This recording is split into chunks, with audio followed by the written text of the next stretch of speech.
শ্ৰদ্ধেয় সংবাদকৰ্মীসকল,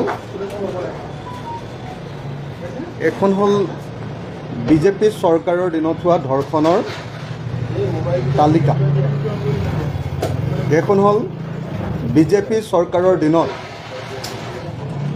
সৰ্বানন্দ সোণোৱাল চৰকাৰৰ দিনত কিমান ধৰ্ষণ হৈছে আৰু হিমন্ত বিশ্ব শৰ্মা চৰকাৰৰ দিনত কিমান ধৰ্ষণ হৈছে, নাৰী নিৰ্যাতন হৈছে, নাৰীৰ ওপৰত বলৎকাৰ হৈছে, তাৰ এখন তথ্য দেখা গৈছে যে হিমন্ত বিশ্ব শৰ্মা চৰকাৰৰ দিনত দৈনিক 3.54 অৰ্থাৎ 3.5 গৰাকীকৈ মহিলা ধৰ্ষিত হৈছে। দেখা গৈছে যে হিমন্ত বিশ্ব শৰ্মা চৰকাৰৰ দিনত হিমন্ত বিশ্ব শৰ্মা চৰকাৰৰ 3 বছৰ শাসনকালত প্ৰতিদিনাই 3.54 অৰ্থাৎ 3.5 গৰাকীকৈ নাৰী ধৰ্ষিত হৈছে। আমি যদি বছৰ হিচাপে চাওঁ তেতিয়াহ'লে দেখা গৈছে 2016 চনত 1779 গৰাকী নাৰী ধৰ্ষিত হৈছে। এইটো কেৱল পঞ্জীয়নভুক্ত গোচৰ। 2017 চনত 3544 গৰাকী নাৰী ধৰ্ষিত হৈছে বুলি ৰেজিষ্টাৰ্ড কেছ লিপিবদ্ধ হৈছে। 2018 চনত 3296 গৰাকী মহিলাক অসমত ধৰ্ষণ কৰিছে বুলি কেছ ৰেজিষ্টাৰ হৈছে। 2019 চনত 3546 গৰাকী নাৰীক ধৰ্ষণ কৰা হৈছে বুলি কেছ ৰেজিষ্টাৰ হৈছে অসমৰ থানাসমূহত। 2020 চনত 1657 গৰাকী নাৰীক ধৰ্ষণ কৰিছে বুলি থানাত গোচৰ ৰুজু হৈছে। 2021 চনত 1733 গৰাকী মহিলা ধৰ্ষিত হৈছে বুলি ৰেজিষ্টাৰ্ড কেছ পোৱা গৈছে। 2022 চনত 1113 গৰাকী মহিলা ধৰ্ষিত হৈছে বুলি ৰেজিষ্টাৰ্ড কেছ পোৱা গৈছে। 2023 চনত 1036 গৰাকী।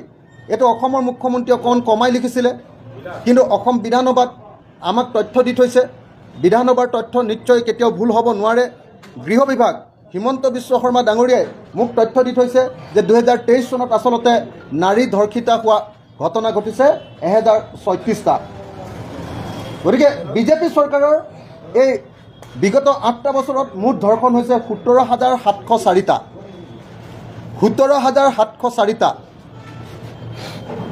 আৰু বিজেপিৰ শাসনত ধৰ্ষণৰ বছৰি গড় এক বছৰত কিমানকৈ ধৰ্ষণ হৈছে বিজেপি শাসনত যোৱা 8টা বছৰ?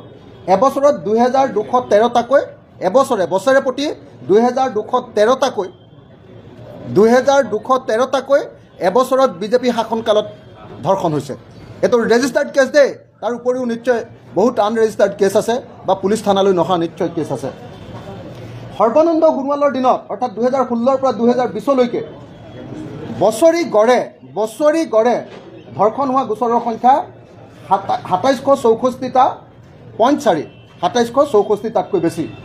হিমন্ত বিশ্ব শৰ্মাৰ দিনত 21 চন, 22 চন আৰু 23 চন গড়ে 1294টা। আৰু আটাইতকৈ ইণ্টাৰেষ্টিং কথাটো হ'ল যে 1294টা যেতিয়া গোচৰ ৰেজিষ্টাৰ্ড হৈছে, সেই সময়ত হিমন্ত বিশ্ব শৰ্মাই অসমৰ থানাসমূহত গোচৰ ৰেজিষ্টাৰ কৰিব নোৱাৰাৰ ব্যৱস্থা কৰিছে। SP আৰু DC সকলক মাতি নি DGPক মাতি নি বাৰম্বাৰ মিটিং কৰি গোচৰ কোনোপধ্যে ৰেজিষ্টাৰ নকৰিবলৈ নিৰ্দেশ দিছিলে। প্ৰথমতে গোচৰবিলাক চাই লৈ নিৰ্বাচিত গোচৰহে ৰেজিষ্টাৰ কৰিবলৈ নিৰ্দেশ দিছিলে। নিৰ্বাচিত গোচৰ ৰেজিষ্টাৰ কৰিবলৈ নিৰ্দেশ দিয়াৰ পাছতো হিমন্ত বিশ্ব শৰ্মাৰ দিনত 1294টা এনেকুৱা ধৰণৰ গোচৰ এবছৰত বছৰি 1294টাকৈ এনেকুৱা ধৰণৰ ধৰ্ষণৰ ঘটনা সংঘটিত হৈছে। এই উৎসবিলাক ক'ত ক'ত মুখ্যমন্ত্ৰীয়ে নিজে দিছে এখন তালিকা, তাৰপিছত বিধানসভাত আমাক দিছিলে তথ্য, মই সোধা এটা প্ৰশ্নত, আৰু নেশ্যনেল ক্ৰাইম ব্যুৰ' ৰিপৰ্ট, এই আটাইবিলাক মিলি আমি এই তথ্যটো আপোনালোকৰ সন্মুখত তুলি ধৰিছোঁ। এতিয়া যি সময়ত বিজেপি চৰকাৰৰ দিনত সৰ্বানন্দ সোণোৱাল আৰু হিমন্ত বিশ্ব শৰ্মাৰ দিনত বিজেপি চৰকাৰৰ দিনত মুঠ ধৰ্ষণৰ ঘটনা সংঘটিত হৈছে 8টা বছৰত 17,704টা। সেই সময়ত 15 বছৰত তৰুণ গগৈ চৰকাৰৰ দিনত ধৰ্ষণৰ গোচৰ ঘটনা ঘটিছিলে 21,828টা। মই আকৌ কৈছোঁ, তৰুণ গগৈ চৰকাৰৰ 15 বছৰীয়া কাৰ্যকালত অসমত ধৰ্ষণৰ ঘটনা সংঘটিত হৈছিলে 21,828টা, আৰু বিজেপি চৰকাৰৰ দিনত মুঠ ধৰ্ষণৰ ঘটনা 8টা বছৰত মই 2023লৈকে ধৰিছোঁ, 8টা বছৰত মুঠ ধৰ্ষণৰ ঘটনা ঘটিছে 17,704টা। বিজেপি চৰকাৰৰ শাসনকালত এবছৰত ধৰ্ষণ হৈছে গছৰি গড়ে ধৰ্ষণ হৈছে 2,213টাকৈ, আৰু তৰুণ গগৈ চৰকাৰৰ শাসনকালত বছৰি গড়ে ধৰ্ষণ হৈছে 1,455.2টাকৈ। অৰ্থাৎ বিজেপি চৰকাৰৰ শাসনকালত অসমত 2,213টা বহুত বেছি ধৰ্ষণ হৈছে, তাতকৈ কম হৈছে তৰুণ গগৈ চৰকাৰৰ দিনত 1,455.2টা। এইটো হ'ল তথ্য। হিমন্ত বিশ্ব শৰ্মা চৰকাৰৰ কাৰ্যকালত প্ৰত্যেক দিনাই 3 বছৰৰ তথ্য লোৱাৰ পাছত বিধানসভাত দিয়া মোক প্ৰশ্নৰ উত্তৰত দিয়া, যদি প্ৰশ্নখন লাগে সেই প্ৰশ্নৰ উত্তৰটো মই আপোনালোকক দিও যাব পাৰোঁ। সেই প্ৰশ্নটোৰ উত্তৰত দিয়া তাত অতি স্পষ্টকৈ লিখা আছে যে যিমানখিনি আছে তাৰ পৰা মই যেতিয়া গড়টো উলিয়াইছোঁ, গড়টো উলিয়াওঁতে দেখুওৱা গৈছে যে হিমন্ত বিশ্ব শৰ্মাৰ শাসনকালত 3.5 গৰাকীকৈ মহিলা ধৰ্ষিতা হৈছে। 3.5 মহিলা প্ৰত্যেক দিনাই দৈনিক গড়ে 3.5 গৰাকীকৈ মহিলা ধৰ্ষিতা হৈছে। দৈনিক গড়ে 3.5 গৰাকীকৈ মহিলা ধৰ্ষিতা হোৱাৰ পাছত সেইখন ৰাজ্যত কিবা আইন শৃংখলা আছে বুলি ক'ব পাৰিনে? তাকো এই যে 3.5 গৰাকীকৈ মহিলা ধৰ্ষিতা হৈছে, 3.5 গৰাকীকৈ মহিলা ধৰ্ষিতা হোৱাৰ সময়খিনিত মুখ্যমন্ত্ৰীয়ে কেছবিলাক ৰেজিষ্টাৰ্ড নকৰিবৰ কাৰণে নিৰ্দেশ দি থৈছে। মুখ্যমন্ত্ৰীয়ে SP বিলাকৰ সন্মিলন পাতি বাৰম্বাৰ নিৰ্দেশ দিছে যে কোনোপধ্যে গোচৰ ৰুজু কৰিব নালাগে, কাৰণ নেশ্যনেল ক্ৰাইম ব্যুৰ' ৰিপৰ্টত গোটেই ভাৰতবৰ্ষৰ ভিতৰত নাৰী নিৰ্যাতনত অসম সদায় 1 নম্বৰ হৈ আহিছে।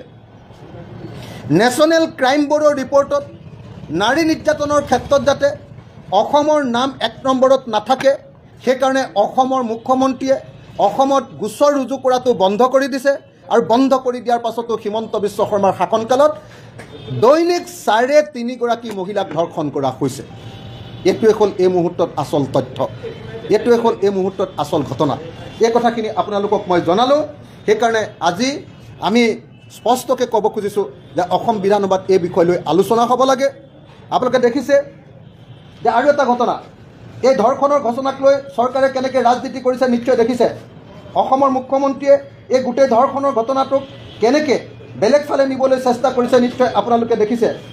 আপোনালোকে নিশ্চয় দেখিছে এইকেইদিনত অসমৰ মুখ্যমন্ত্ৰীয়ে কৈছে যে অসমত 22টা 2 মাহত 22টা এনেকুৱা ধৰণৰ ধৰ্ষণৰ ঘটনা ঘটিছে।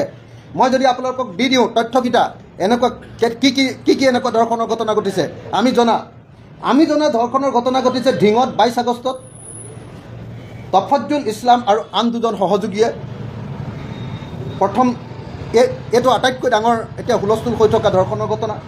হোজাইত ঘটিছে আপোনাৰ আকৌ সেই একেই 22 আগষ্ট তাৰিখৰ দিনা ডিপুত ঘটিছে। পূজাৰী খনসিং ৰংহাঙে 22 আগষ্ট 2024ত একেদিনাই যিদিনা ঢিঙত ঘটিছে মানে এই ধৰ্ষণৰ ঘটনা, সেই একেদিনাই আপোনালোকে দেখিছে ডিপুত ঘটিছে পূজাৰী খনসিং ৰংহাঙৰ। 24 আগষ্টত হোজাইত শিক্ষক বিশ্বজিৎ দাসৰ ধৰ্ষণৰ ঘটনা।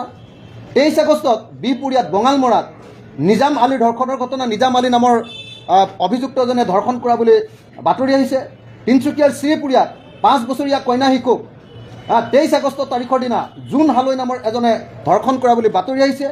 গুৱাহাটীতো সেইদিনাই গুৱাহাটীতো ৰমেন হালৈ নামৰ এজনে ধৰ্ষণ কৰা বুলি বাতৰি আহিছে। মাজুলীত 24 আগষ্টত বিকাশ দত্ত নামৰ এজনে ধৰ্ষণ কৰা বুলি বাতৰি আহিছে। সেই একেদিনাই আকাশ মুণ্ডা নামৰ এজনে তেজপুৰত ধৰ্ষণ কৰা বুলি বাতৰি আহিছে। তেজপুৰ গুটলুং অঞ্চলত 23 আগষ্ট 2024 মিৰাজ আলী আৰু শ্বাহৰুখ খানে ধৰ্ষণ কৰাৰ বাতৰি আহিছে। মঙলদৈত প্ৰদীপ নাথ নামৰ এজনে ধৰ্ষণ কৰাৰ বাতৰি আহিছে। তিতাবৰত 24 আগষ্ট 2024 তাৰিখে যাদৱ বৰাই নামৰ এজনে বোৱাৰীয়েকক ধৰ্ষণ কৰাৰ বাতৰি আহিছে। মুছলপুৰৰ সৰু মানিকপুৰত 24 আগষ্টত ৰঞ্জিত বড়ো নামৰ এজনে ধৰ্ষণ কৰাৰ বাতৰি আহিছে। লখিমপুৰৰ ফুকনহাটৰ মিলনপুৰ নগৰত 24 আগষ্টত মছজিদত আজান দিয়া মাতাবালীৰ এটা ধৰ্ষণৰ কাণ্ড ঘটোৱা বুলি বাতৰি আহিছে। তামোলপুৰত 20 আগষ্ট 2024 মুস্তাক আলীয়ে ধৰ্ষণ কৰা বুলি বাতৰি আহিছে। আৰু চিৰাঙৰ চিডলিত 20 আগষ্ট 2024 গাঁওৰক্ষী বাহিনীৰ সভাপতি জহিৰুদ্দিন দেৱানে ধৰ্ষণ কৰা বুলি বাতৰি আহিছে। দেখা গৈছে যে ধৰ্ষণৰ ঘটনা সকলো জাতি ধৰ্মৰ মানুহ জড়িত হৈ পৰিছে। অৰ্থাৎ অসমত এই মুহূৰ্তত নাৰী কোনোপধ্যে নিৰাপদ নহয়। এই মুহূৰ্তত নাৰীক নিৰাপত্তা দিবৰ কাৰণে, নাৰীক সুৰক্ষিত কৰিবৰ কাৰণে, কঠোৰ আইন আনিবৰ কাৰণে অসমৰ মানুহে যেতিয়া চিঞৰিছে, তেতিয়া অসমৰ মুখ্যমন্ত্ৰীয়ে কৈছে যে পুলিচৰ হাতত বন্দুক আছে, পুলিচৰ হাতত পিষ্টল আছে, কিয় কঠোৰ আইন লাগে, নতুন আইন কোনো দৰকাৰ নাই, পুলিচৰ হাতত বন্দুক আছে, অৰ্থাৎ এনকাউণ্টাৰ কৰিব বুলি কৈছে।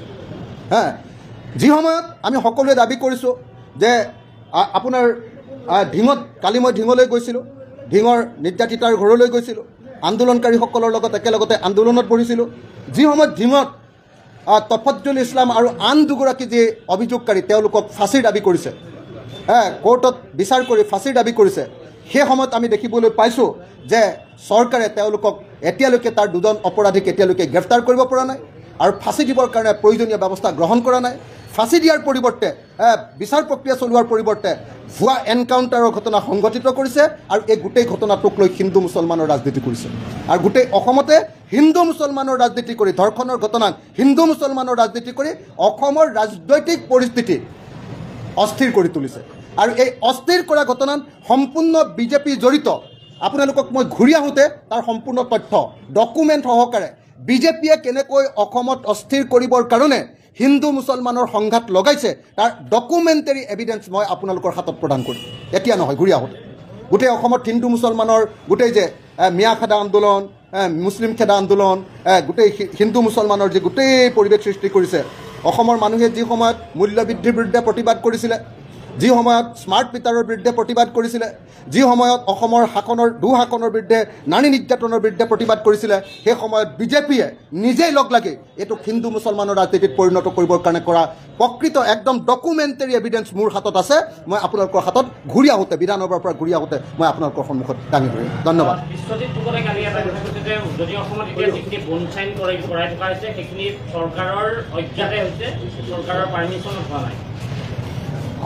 একদম অতি স্পষ্ট কথা, চৰকাৰ জড়িত নোহোৱাকৈ কেনেকৈ বন চাইন হ'ব।